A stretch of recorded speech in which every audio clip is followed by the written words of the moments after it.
So thanks for joining us, everyone. My name is Beth Donnelly, and I'm Director of Commonwealth Learning Center in Needham. So tonight is the second webinar in our Discuss and Discover series of presentations for this school year.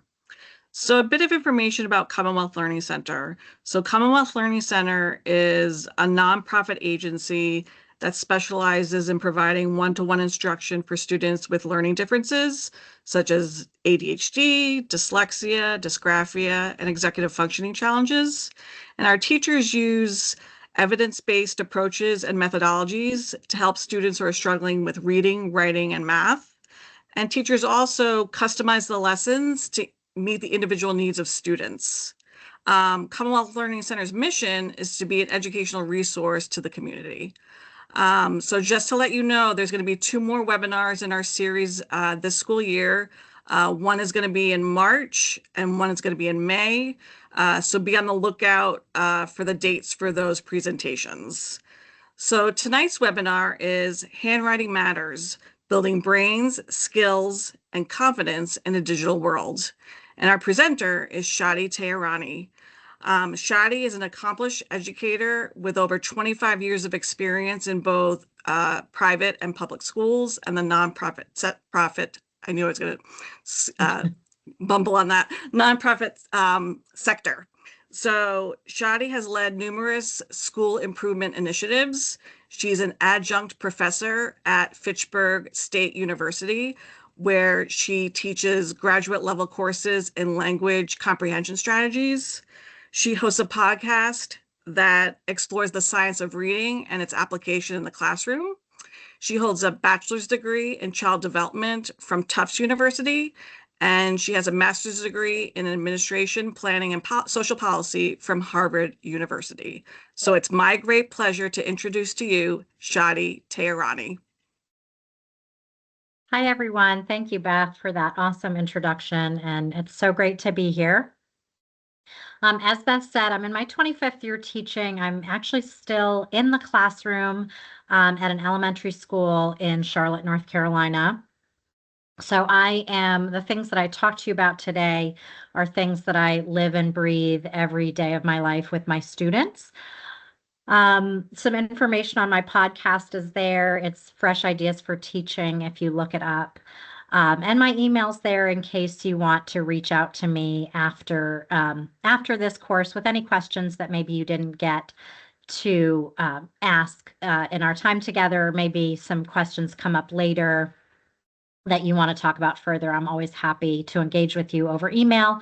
My Instagram is a professional Instagram. It's also there, and I post a lot of things that I'm doing in my classroom and research that I've come across that I feel is applicable to my day-to-day.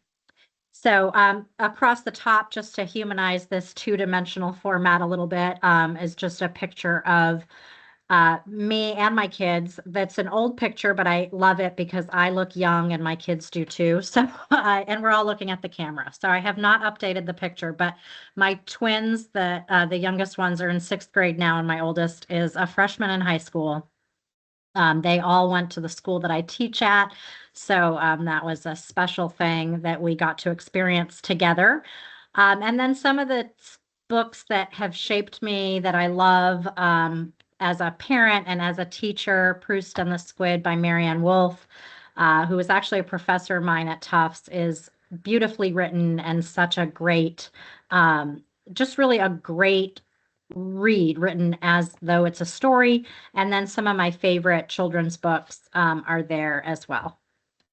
So we are going to be exploring handwriting today. I want to just start us off by asking if your children, if you're a parent, if your own children currently receive or have received handwriting instruction, or if you as a teacher provide handwriting instruction to your students. So it can apply to either one. I would just love to see what experiences you all have. So you can either use the thumbs up emoji that Teams, I think, gives you at the bottom of the screen, or just type maybe yes or no in the chat.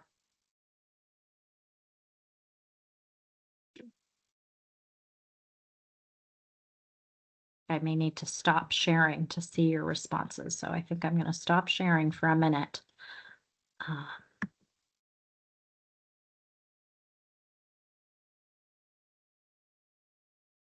okay, so I'm seeing some yeses, some no's, so a mixed bag, which is what I was expecting. I'll just give another few seconds for people to maybe type in the chat. Okay, so definitely a mixed bag in terms of people's experiences with handwriting and whether it's taught at school, whether you've experienced your own children getting handwriting instruction at school, or whether you have time as a teacher to provide handwriting instruction at school. So that's just helpful to know. What I'm hoping to do today is to share with you that handwriting is so much more than handwriting, all the cognitive connections and the importance of handwriting is what we'll be exploring today. So the three main things we'll talk about, and we won't spend an equal amount of time on each, and I'll explain why. We're going to talk about fine motor skills development, cognitive engagement, and neuroplasticity. So the first one I think is sort of the most obvious, the fine motor skills development, and maybe the piece of handwriting that most people think about. And also maybe the reason that some people brush off handwriting and its importance because there are other ways to develop fine motor skills. And so maybe number one is what most people think of when they think of handwriting, and they don't think about the other two pieces, which are the robust cognitive engagement and also neuroplasticity. So we're going to spend a tiny bit of time on number one, because I do think it's the most self-explanatory. And then most of the time on number two and number three, because I think those are both more interesting and maybe overlooked by a lot of people. So fine motor skills. We know that writing involves precision and it involves coordination. So there are lots of ways that we can support the development of handwriting skills with our early learners. And some of this we're just doing kind of inconspicuously. We're not naming, hello, now we're working on skills that are going to support your handwriting, but we just do them in schools and at home, and they support and promote fine motor skill development. So some of those pieces include puzzles, cutting with scissors, building with small blocks, drawing, coloring, and one of my favorites, sculpting with clay, because of the way it also strengthens those little hands. So these are all things that we're doing in early childhood, both at home and at school, to support our children with the fine motor skills development. And then, of course, the writing itself continues to promote the development of fine motor skills. So that, like I said, is sort of the most obvious thing about handwriting. But the other pieces are that handwriting promotes reading skills, it promotes memory, it promotes creativity and emotional regulation, along with problem solving. So there are loads of research that indicate that handwriting plays a part in all of these facets. And we're going to explore some of that research together right now. Before we do that, we'll take a look at the brain, do a quick neurobiology lesson. So the cool thing about handwriting, and also where we are in our ability to study the brain, we have the ability to do fMRI imaging. We can see what parts of the brain are activated when people are doing certain tasks. So when students are writing, multiple parts of the brain are activated, including the prefrontal cortex, the motor cortex, the sensory cortex, and the parietal lobe. and the visual cortex and the occipital lobe. So all of those areas of the brain, we can tell from fMRI studies, they are all activated during handwriting. So the motor cortex is involved in controlling the fine motor movements that are needed to form letters. The visual cortex is processing visual information as the student sees and interprets the letters. The parietal lobe helps to integrate sensory input with motor skills. And then the prefrontal cortex plays a role in attention, working memory, and planning. So that is the role that each of those parts of the brain that we just looked at play when it comes to handwriting.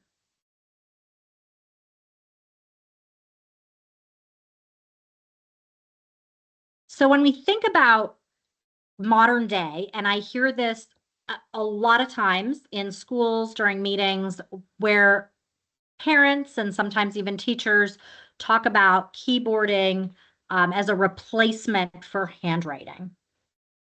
So just in the descriptions of typing and handwriting, you can see that typing consists of repetitive motor sequences, whereas handwriting is a rich and multisensory experience, which we just saw activates multiple parts of the brain. So keyboarding cannot replace handwriting, and we're going to explore that a little bit further as we look at some research that actually contrasted the effects of keyboarding compared to handwriting. So the first one was an fMRI study, and it was actually done with preschoolers. The next study was with older students, but this one was with preschoolers. And it looked at actually three things. So it looked at handwriting compared to keyboarding and tracing. And it found that only handwriting activated the neural pathways that are associated with reading and letter recognition. So those parts of the brain that I pointed out that were activated in handwriting are they have commonalities with parts of the brain that are activated during reading. So handwriting compared to keyboarding and also tracing with your finger, both of those were were not as effective as handwriting. Also, this study found that writing letters by hand strengthened connections between the motor cortex and areas of the brain responsible for language and memory, and that children who practiced handwriting developed better reading fluency than those who only typed or traced letters. So this is a study that's referred to often because it was done with a large sample of preschoolers. It was an fMRI study, so it had a lot of really clear findings that were widely accepted. So it's referred to in a lot of other studies about handwriting as well. The next study that I want to talk about, again, was with older students. They studied the performance of students who took notes on laptops compared to those who took notes by hand. And what they found was the students who took notes by hand tended to perform better on conceptual questions, whereas students who took notes on a laptop had a greater tendency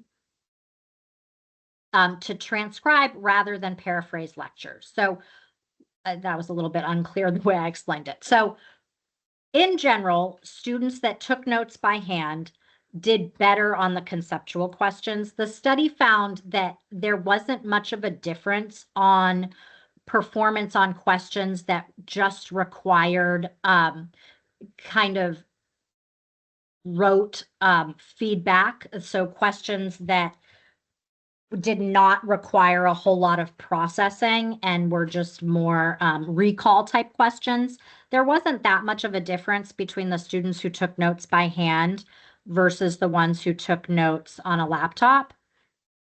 But when it came time for questions that required more processing and higher order thinking, consistently the students that took notes by hand did better than the ones who took notes on a laptop. And one of the reasons that they came up with for why that might be taking place, when they examined the notes of the students who had been typing, their notes were more of a transcription of the lecture, kind of almost like a court stenographer style note, whereas the students who took notes by hand, their notes had more of a paraphrase style, where they were not just transcribing what they were hearing, but there was some paraphrasing of what they were hearing. So, in other words, as they were listening to the lecture, um, they were doing some more processing in order to decide what to take notes on. So that's another study with older students that really shows the difference between keyboarding and handwriting.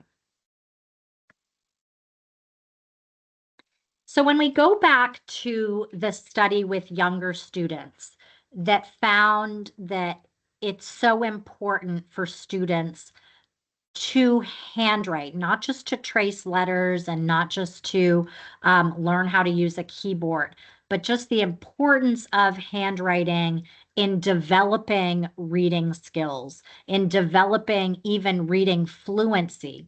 So when we think about that research and we think about implications for instruction, teachers that are using, as Beth pointed out at the beginning when she was doing her introduction of Commonwealth Learning Center, when a teacher's using evidence-based practices, research-based practices to teach reading, there's really no way to be a reading teacher who does not also include handwriting as part of the reading lesson.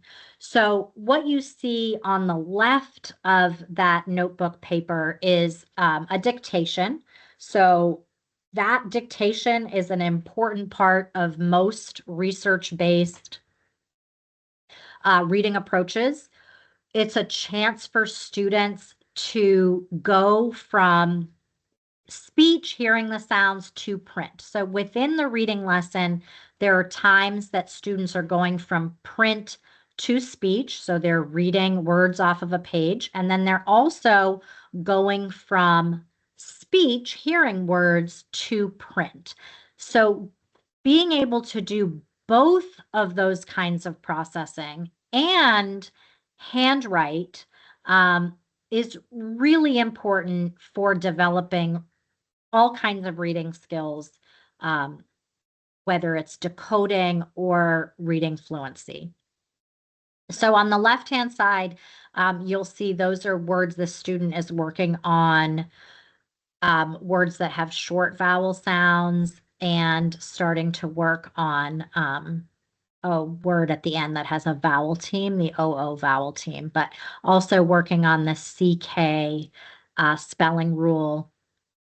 So they are applying what they're learning in their reading to their writing. But then also on the right-hand side of that page is the student just writing about what's in their heart. This is a student who really loves Star Wars, and it was right around Christmas time, and she wanted to share just her love of Star Wars in writing. And this is a student who, at the beginning of the year, was really reticent to write and now considers herself a writer. We'll say that she loves to write, and she's using writing as a form of two-way communication. So this is something that when we think about what she's getting out of that, it's something that she both enjoys doing, but it's also sort of like an emotional regulation for her also that you don't get from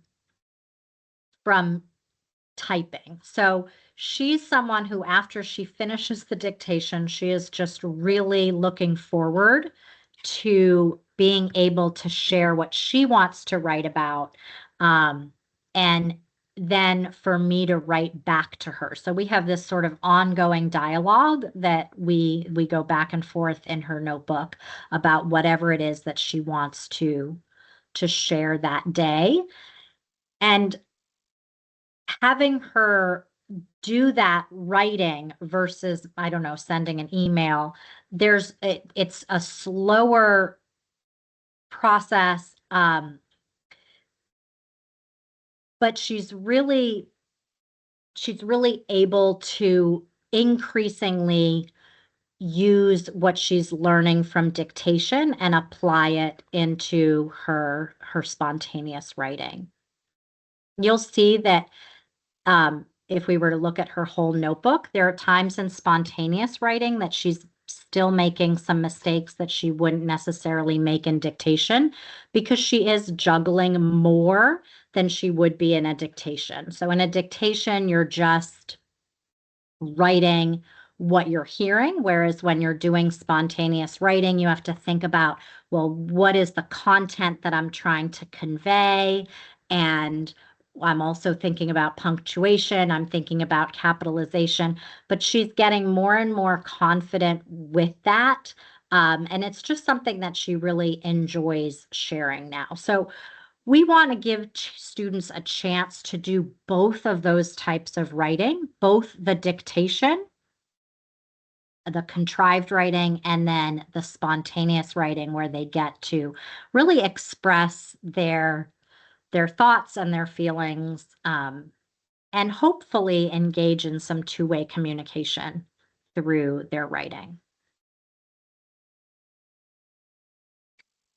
I want to talk too about print. We've talked about print versus handwriting versus keyboarding, and I hope that the the research that I shared has convinced you, if you didn't come to this training already convinced, but has convinced you that handwriting is more beneficial than keyboarding.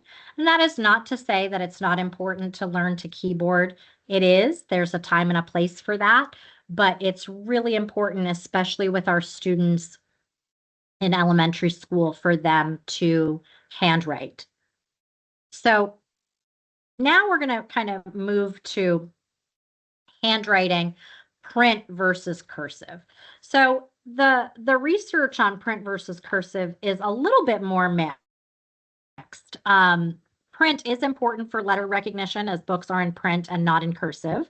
But cursive does reinforce fluid movement and spatial organization. It helps children, especially those with dyslexia, by reducing letter reversals, and it supports sequential memory and can improve writing speed. So, certainly there are benefits to cursive, and in many states, cursive is kind of making a little bit of a comeback. So when we think about, well, what's the school's role in supporting handwriting? Well, the Common Core has standards for foundational writing skills, including legible printing. So those are part of the Common Core state standards. And even for states that are not using the Common Core, they have adopted some variation that is very similar in most states to the Common Core, and it does include foundational writing skills, including legible printing. So that is part of the school's role in supporting handwriting. Cursive, on the other hand, is not required by the Common Core, but like I said, there's been kind of a resurgence in cursive because 24 states as of last summer have adopted additional legislation slash requirements to include cursive instruction in elementary school. So the thing is that I'm in one of those states. So North Carolina does have legislation that includes cursive instruction in third and fourth grade. The thing is that I can tell you the way that we do it at my school, it's really in isolation. meaning that there are a few handwriting lessons during cursive handwriting time, which is sort of like carved out of English language arts time, but it's not connect, and there's a curriculum for it called Loops and Groups, which is a great cursive handwriting curriculum. Again, it's called Loops and Groups. It's very good, but students see that cursive handwriting lesson as kind of this lesson in a vacuum, and we have very, very few students that then attempt to do other work in their cursive handwriting.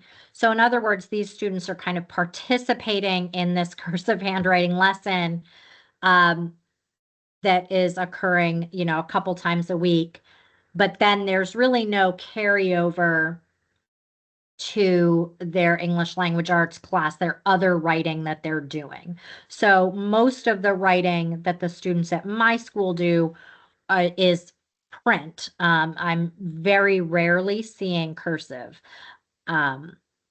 Myself, I would love to have the time to teach cursive to the students that I see as a special education teacher in the resource room. It is really hard to find the time to do cursive with my students. There are some years that I'm able to do it more than others. It kind of depends on my caseload.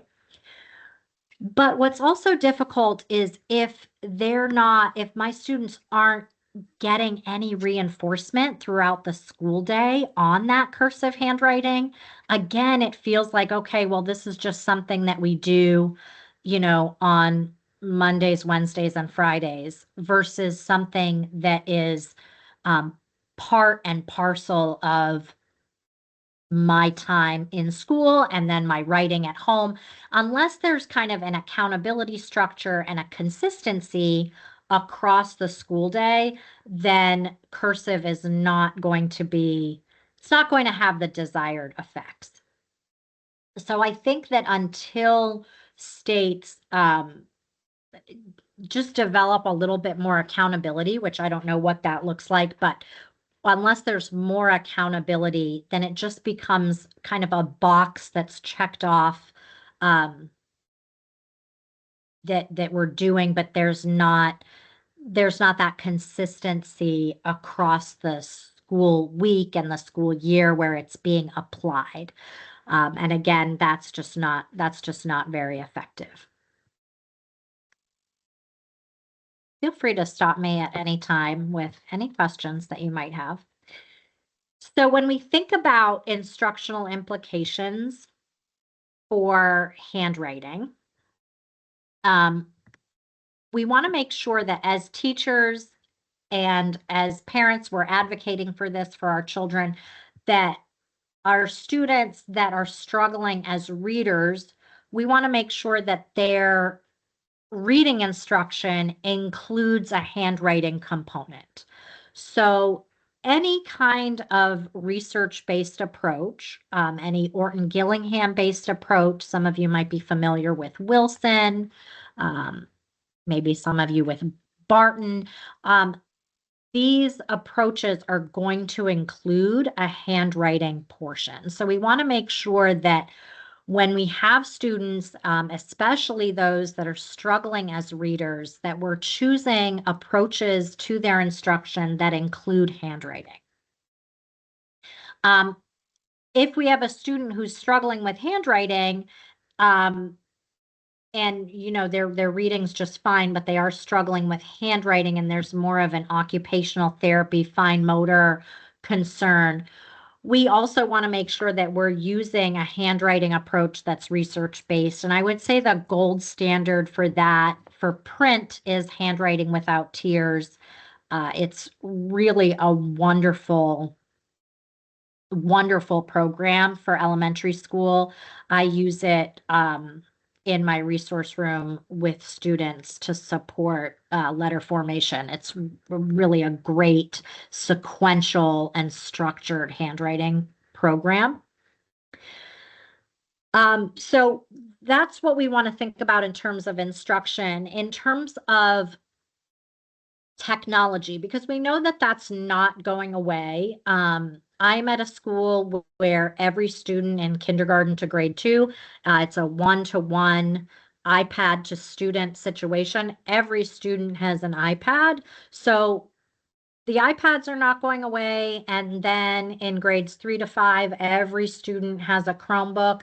That is pretty much what I'm seeing across the country. So iPads for younger students, Chromebooks as they get a little bit older. These pieces aren't going anywhere. So we have to think about, well, how do we embrace the technology, but also keep the research in mind about the importance of handwriting? So, not to say that we should get rid of our composition notebooks and pencils, but if we are going to use an iPad with our younger students, there are apps that include styluses, like Letter School, where students are at least using that stylus to work on letter formation. So, Letter School is a really nice app for younger students. Then, in terms of taking notes, if we want to embrace the technology, um, Good Notes, Notability, those are apps that, and they can be used not just on an iPad, but on a laptop also. But apps that support handwriting along with notes. So you can, like, for example, upload a document like a PDF and take notes on it. There are other kind of graphic organizers where you can take notes instead of just typing, but like using either a touch screen or a stylus to take notes. So it's promoting something beyond just keyboarding and allowing the formation of letters and handwriting. And then there's Neo Smart Pen, which goes with a particular kind of notebook where you can take notes in this notebook that the Smart Pen comes with. And so you're taking notes, and then those notes can become digitized. They can be uploaded to a computer. I really like the Neo Smart Pen. It's probably the one that I have more experience with. Also pretty familiar with Letter School, but Neo Smart Pen, it's pretty accessible. It is not super expensive. I want to say it's definitely under $100, possibly under 50. But but it really allows students to be able to take handwritten notes with this pen and then not have to worry about losing those notes because they can get uploaded. So you're getting the benefit of the digital, not having to keep up with all of these pieces of paper. And then the students are getting the benefit that we talked about, that students that take notes by hand are consistently better able to to answer conceptual type questions. So kind of process that information a little bit more deeply than they would have had they just been kind of transcribing on a laptop. Any questions about these instructional implications?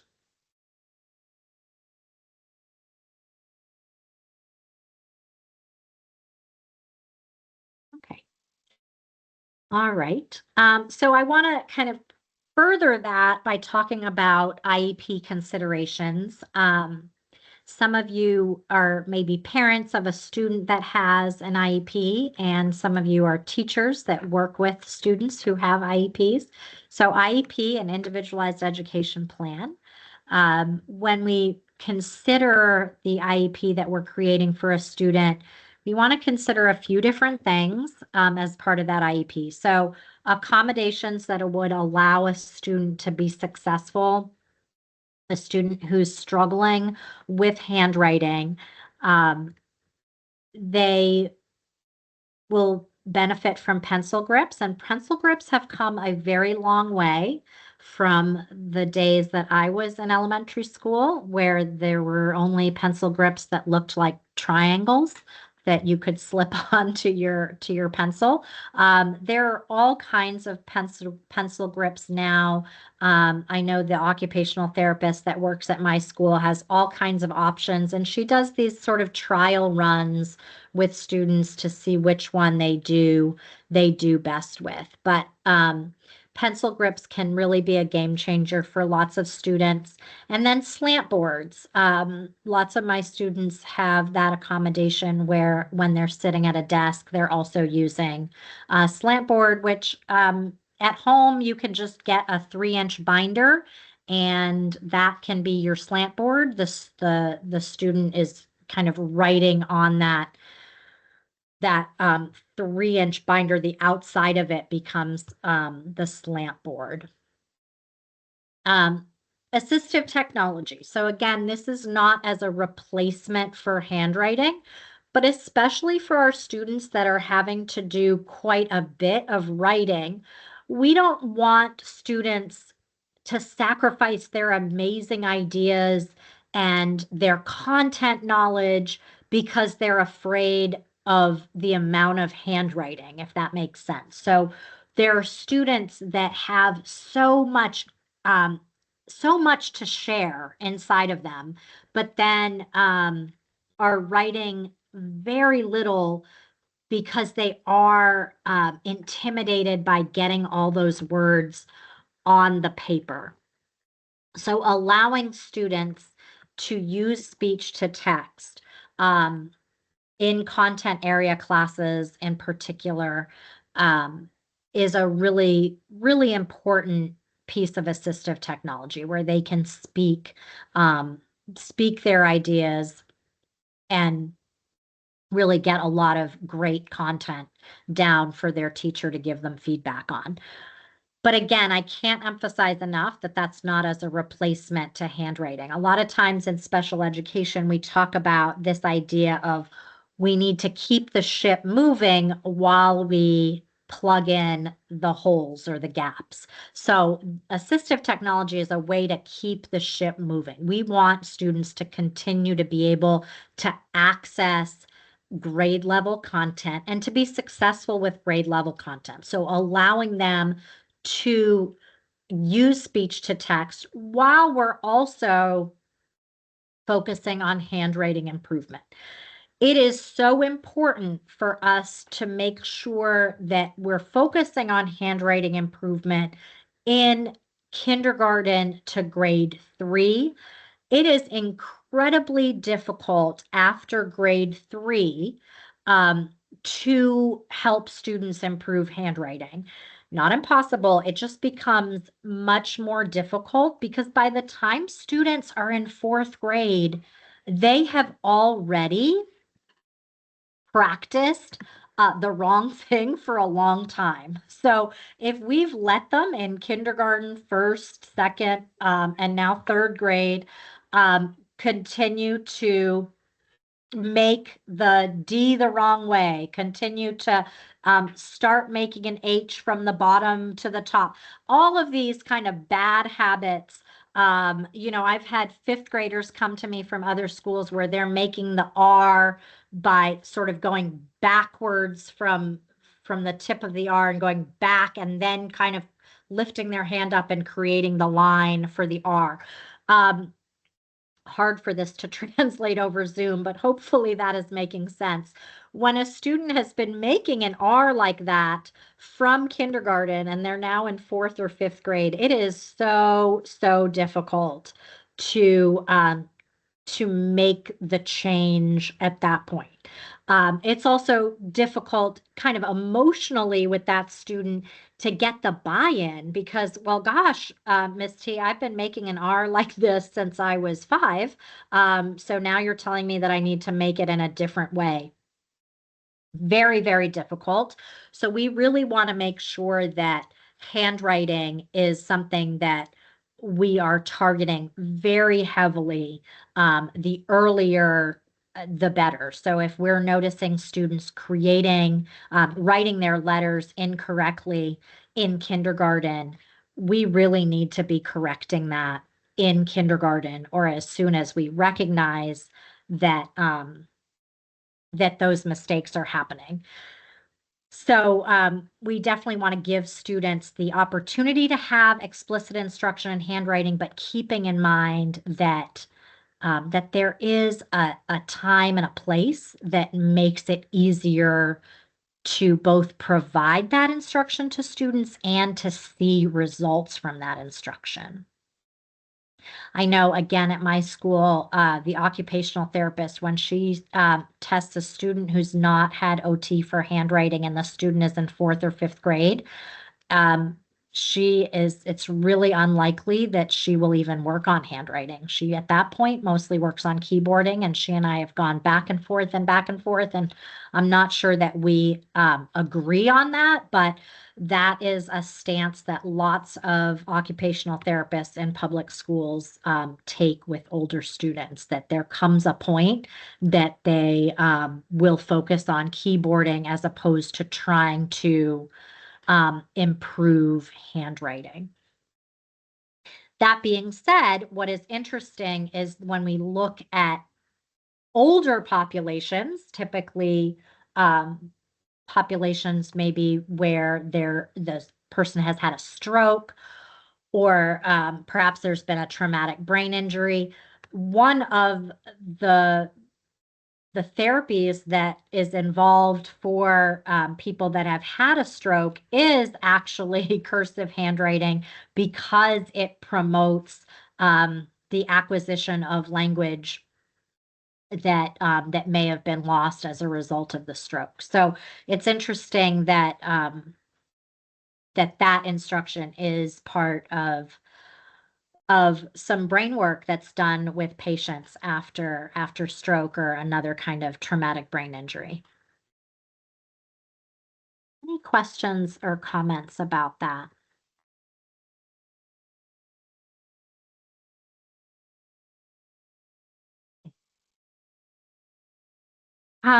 Well, I do want to just give people a chance to ask any questions or to share anything that okay,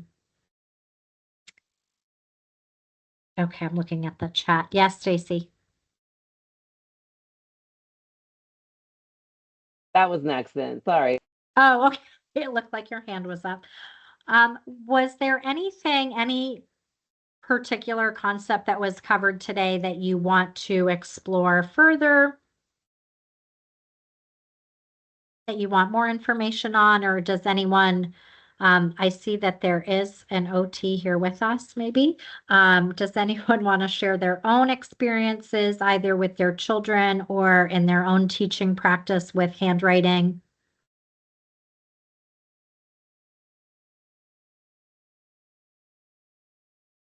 I think one of the interesting things about research, I think related to almost anything, is how oftentimes research just kind of confirms what we know. So I don't know if any of you have had the experience where um, you keep a calendar, a paper calendar, um, or just a to-do list and or a shopping list, and just writing it down, um, you're more apt to remember it. You won't even necessarily have to go back to it. Um, I mean, we often do, but just the act of writing it down helps us oftentimes to remember it. And sometimes we don't even have to look back at what we wrote down, but just the act of writing it down. We've had that experience where it promotes our memory. And then now we have sorry, I just saw something pop into the chat. We have the opportunity to have these fMRI studies that confirm some of the things that we've probably known and believed just anecdotally in our own experiences in life. That yeah, you know, when I handwrite it, that does help me remember it, even when I don't go back to what I handwrote. The slant board, someone asked about that. Let me, what was the exact question? Hold on. Okay. Stacy, did you see oh, is it in the chat? Oh, the Yep. use of So the the slant question is, boards. yeah, Oh, can you yeah. expand Does on it the make use of the slant boards? Does it make the mechanical part of writing easier? It does. So, it's oftentimes, your body position when you're using a slant board. And I think that's why maybe like architects have tables that can move to different angles, but just using, I want to say it's about a 45-degree angle when I think about a 3-inch. That's always the trick we've used in schools, is using the 3-inch binder. And so you have it kind of facing towards you, if that makes sense. And so it creates this kind of slant board. And I think the idea is that it promotes kind of better body positioning as you're writing versus keeping the paper flat on a desk. I think it's something that benefits lots of students. I think it's something you'd have to kind of try with your own student to see um, if it benefits them. Some people can't read cursive. And I think that's increasingly the case, that lots of people cannot read cursive because they didn't have the experience of writing it.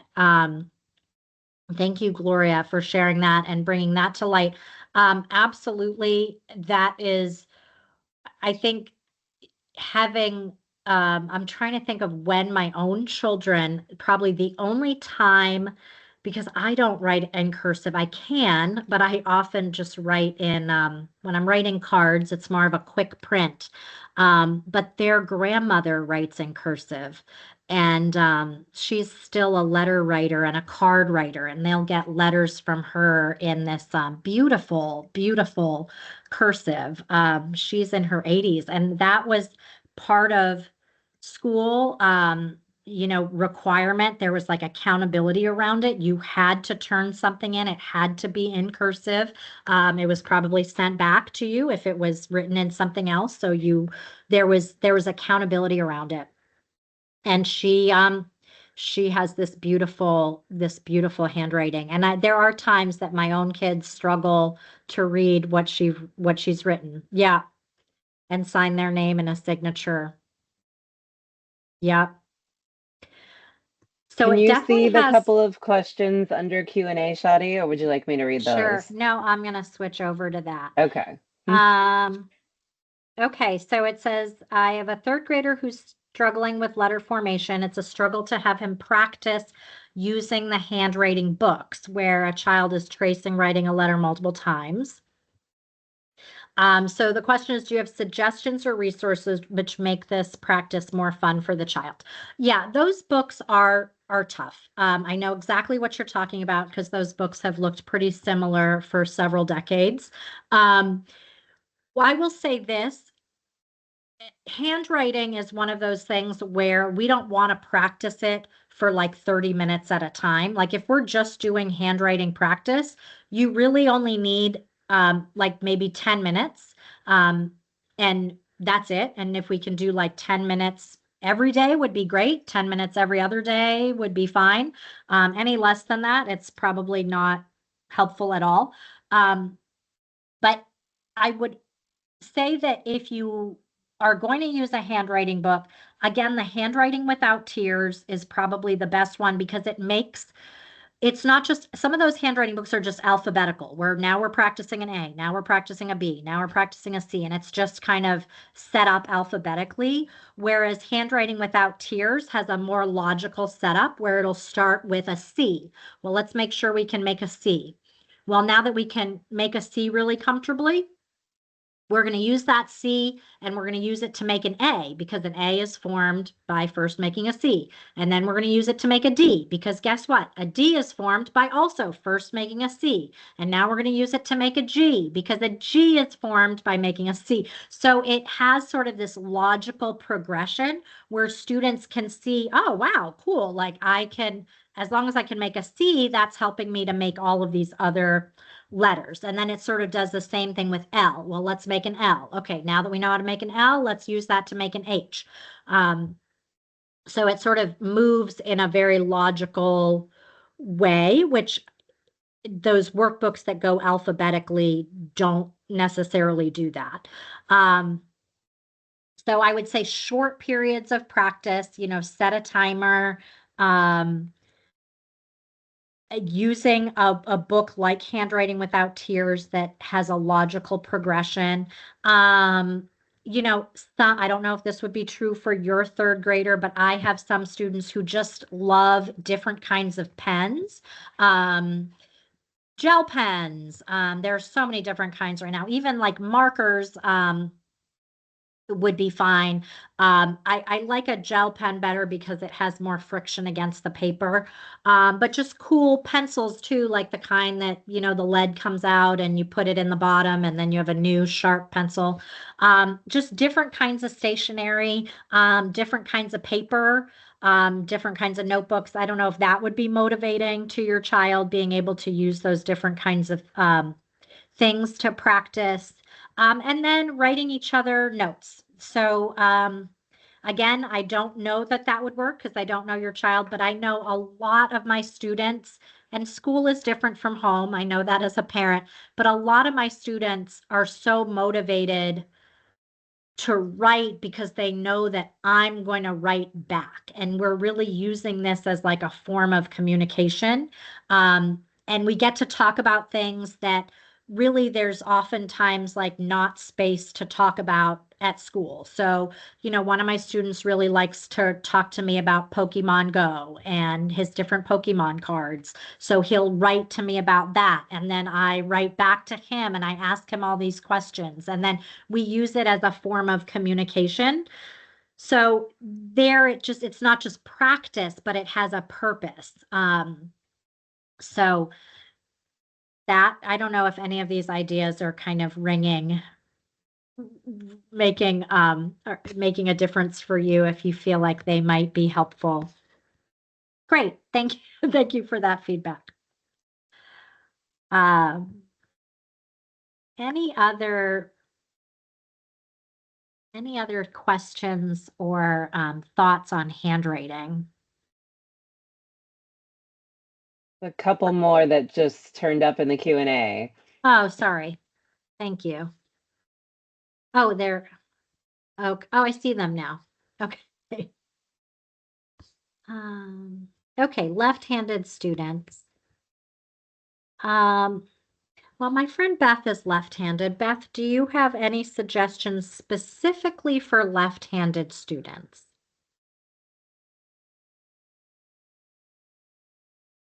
If she can hear me. Here I'm I going to go. come. Yep, here Okay. I come.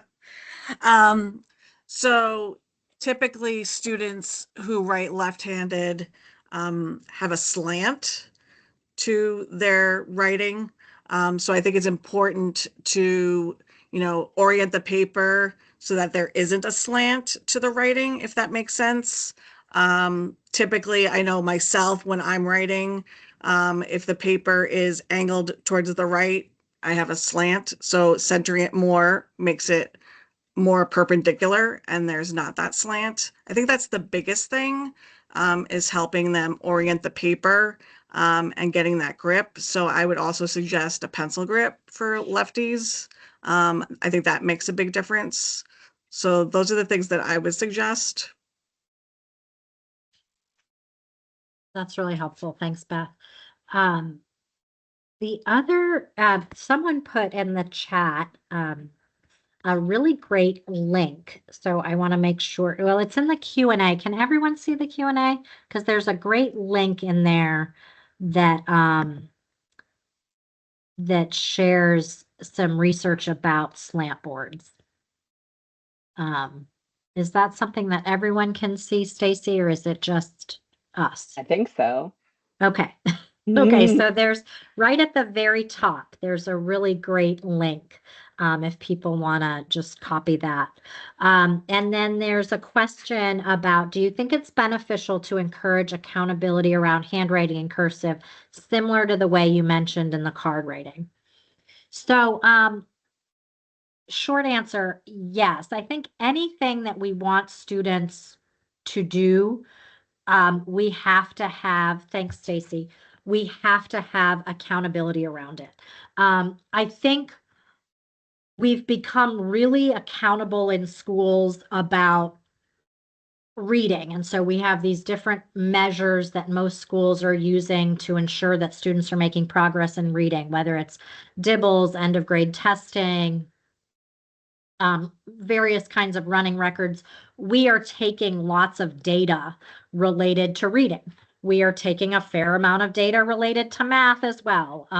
My school just did a whole round of iReady again for our middle of year testing. So there's like this accountability structure of, okay, here's where we were in the fall, and here's where we are in the middle of the year. And what are we going to do with that data to make sure that we are where we need to be at the end of the year? So we kind of have those structures in place for math and reading in K to 5. We really don't in a structured way for handwriting. And so I think especially as students get older and we don't have an accountability structure around it, it's like the first thing to go when we talk about competing priorities within a school day. Well, am I really going to get to that cursive writing lesson when we had a snow day yesterday? Probably not. I'm going to try to catch up with the reading, with the math. And then it becomes like a teacher education piece that the handwriting does not have to be separate from your reading instruction or even your math instruction, because there's a fair amount of reading and writing and math as well, as we know now. So they can go together, and there are ways to incorporate handwriting throughout the day, whether it's during a math lesson, whether it's during an English language arts lesson. We want to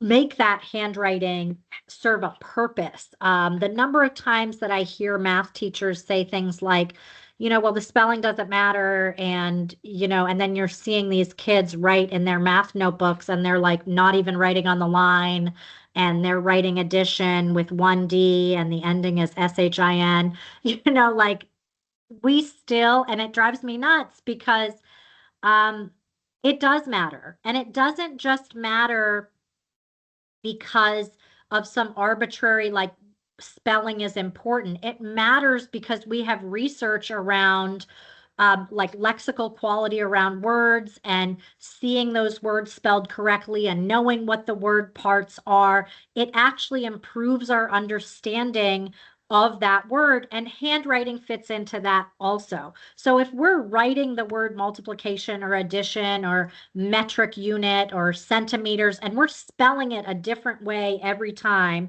and we're kind of forming the letters a different way every time, we're losing the lexical quality of that word. And then we wonder, oh, I wonder why my students don't really understand the difference between perimeter and area, or why they don't really understand the difference between a centimeter and a meter.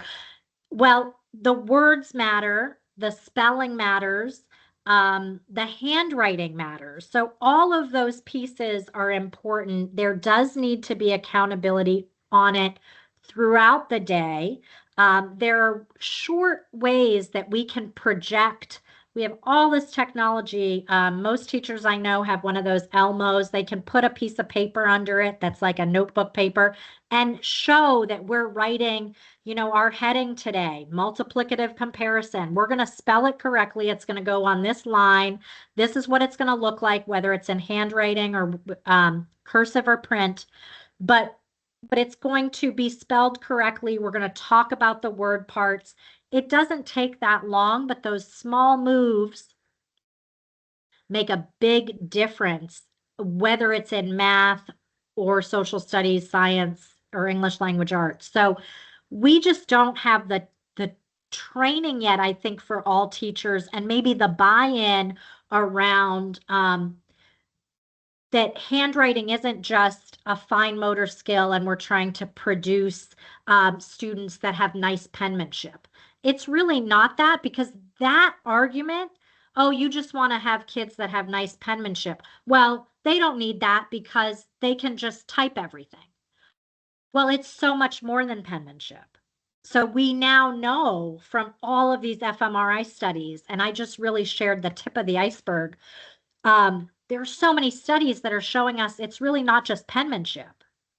It has implications for memory. It has implications for reading. It has implications for problem solving and conceptual understanding. So it's not just, well, who cares about penmanship because they can just send an email, right?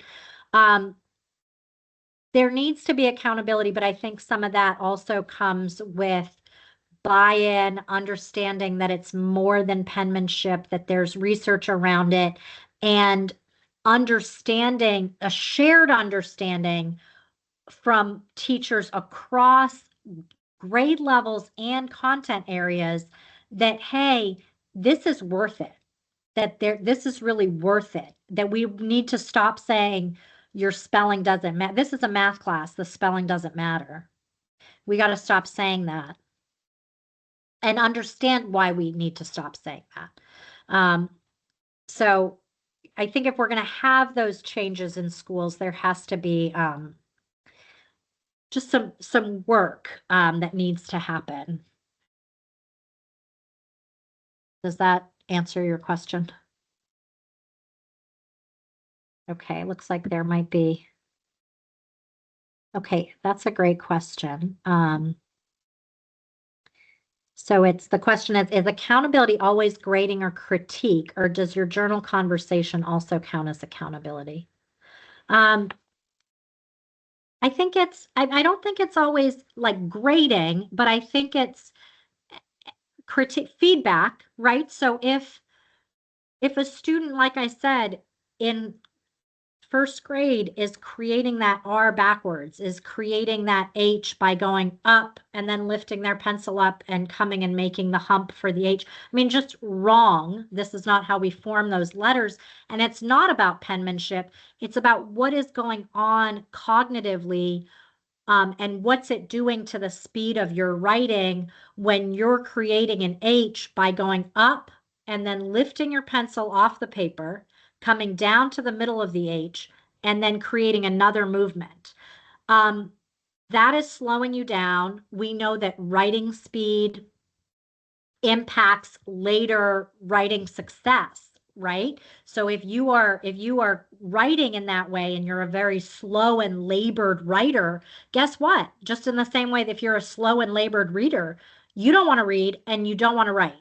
So we need to give students the skills at a younger age to create these letters in a fluent way so that they're not making all these like halting movements to get the letters on the page. So the accountability, I don't know that it's grading, but it's providing opportunities to have handwritten assignments, handwritten like journal dialogues, but then giving some feedback on the handwriting, having some explicit instruction around the formation of letters, whether they're the formation of letters in print or the formation of letters in cursive. There has to be some feedback. You would be surprised. Well, I'm sure if there are teachers in the room, you wouldn't be surprised. Maybe as a parent, you would be surprised at the number of kids in fifth grade that I know that are not able to form letters correctly. And we've just really done them a disservice at that point, because it, like I said earlier, it is so hard to move the needle in fifth grade on handwriting.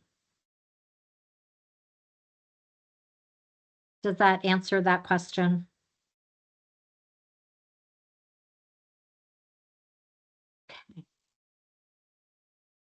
I think there's another question, Shadi. There is, okay. Oh, no, a comment. She said thank you. Oh, okay, great. All right. Well, I hope this was informational for you all. Like I said, if there are questions that come up for you, things that weren't addressed to the extent that you wanted them to be addressed today, please feel free to email me. I'm happy to provide more resources or to discuss further. This might not be a format where you feel comfortable asking questions or having your voice heard, and I totally understand that. I also hear that you guys might be frozen up there. So but it's very, very cold. So, you know, maybe you just want to work on staying warm and not necessarily dissecting handwriting. If you do have questions, truly, I'm happy to engage further over email. And I think that Stacy might be able to share the presentation with you as well. Is that right, Stacy? Yeah, someone is Yeah, asking about yeah. that, Stacy. Yep, Okay. so we are recording the presentation and are happy to share a link to that. And if it's fine with you, Shadi, I'm happy to send along the slide deck as well. Sure, that's totally fine. Yep, so you can have the slide deck, especially if you are going to take it back to a school and like present it as a way to sell handwriting at your school. I think that would be really, really great. Fight that good fight with it, and let's bring some handwriting back into schools and have people recognize that it's not about cute penmanship. It's not that. Much Thank you. more than that. Thank you so much, Shadi. That was great. Thank you. Thanks, Beth. Thanks, Stacy. Thanks, Thanks, everyone. everyone. Thanks for coming. Good night. Good night. Bye.